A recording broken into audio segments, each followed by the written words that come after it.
पिछले 2 दिन से मुझे इस बात की बड़ी तकलीफ है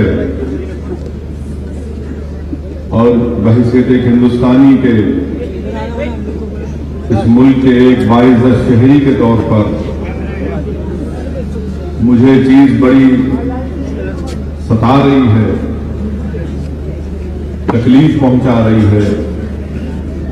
कि आखिर हमारा मुल्क किस राह पर जा रहा है।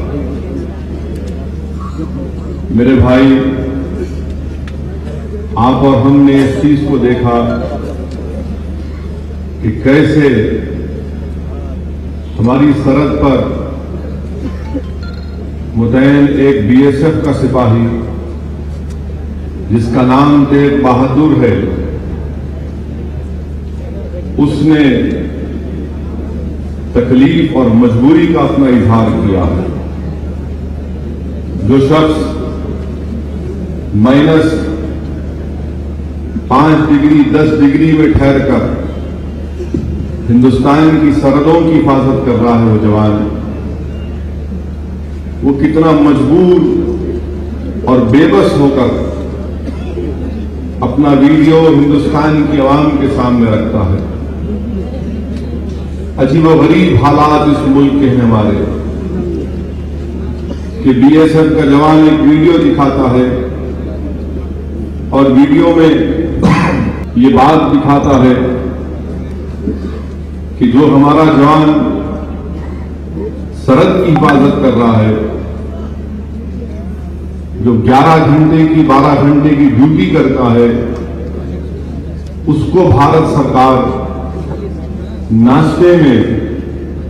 सिर्फ एक सूखी रोटी और एक कप में दाल देती है। ना उस दाल में कोई नमक है, ना उस दाल में कोई चीज मिली हुई है,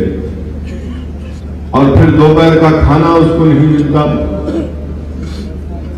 यानी आप अंदाजा लगाइए कि 12-12 घंटे ये हमारे जवान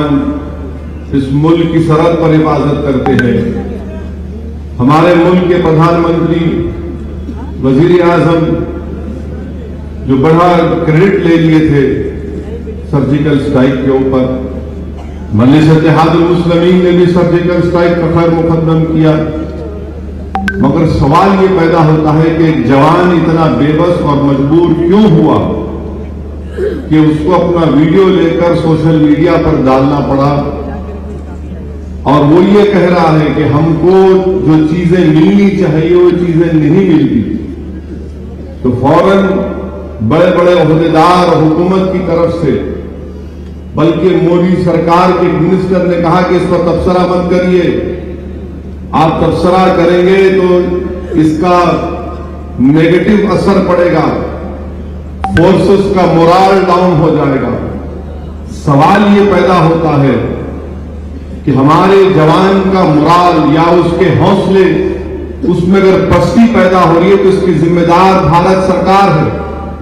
इसकी जिम्मेदार हमारे वजीर आजम है, इसकी जिम्मेदार हमारे बीजेपी और शिवसेना की सरकार है कि आप लोग हर वक्त देशभक्ति और हिंदुस्तान से मोहब्बत की बातें तो आपकी सांस खत्म होने से पहले तक एक ही सांस में बोले जाते आप, मगर जब एक जवान खड़े होकर आपको आईना दिखा रहा है तो कोई बीजेपी शिवसेना का खड़े होकर नहीं कह सकता वजीर आजम से कि देखो मिस्टर मोदी ये क्या हो रहा है। मेरे भाई, अफसोस का मुकाम है कि हमारे मुल्क में एक जवान मजबूरी और बेबसी के आलम में अपनी तकलीफ का इजहार करता है तो हमारे मुल्क के बड़े बड़े लोग उसको पागल करार दे देते हैं, उसको कोर्ट मार्शल उस पर हुआ था। अरे कोई आदमी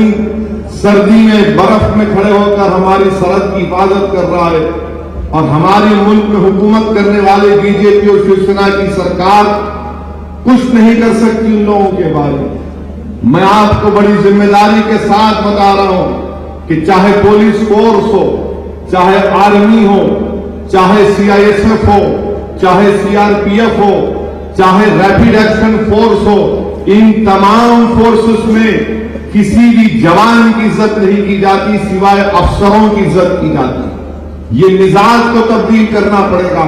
अगर कोई पुलिस का कांस्टेबल काम करता है तो उस कांस्टेबल की मेहनत की वजह से उसके ऑफिसर को इज्जत मिलती। हमारा सिपाही आर्मी का जवान काम करता है तो उसकी कुर्बानी की वजह से उसके रेजिमेंट के ऑफिसर को इज्जत मिलती। सीआईएसएफ का जवान अगर मेहनत करता है तो उसकी मेहनत की वजह से उसके कमांडेंट को इज्जत मिलती। मगर हमारे मुल्क का जो निजाम है, हमारे मुल्क के जो इख्तिदार की कुर्सियों पर बैठने वाले लोग हैं, वो जवानों की इज्जत नहीं करते जिस तरह की उनकी इज्जत करनी चाहिए। मैं आप तमाम के सामने एक बात कह रहा हूं कि 26 जनवरी को दिल्ली में रिपब्लिक डे यौम जमहूरिया की परेड होगी। मैं जिम्मेदारी के साथ आपसे कह रहा हूं कि जितनी परेड होगी आर्म फोर्सेस की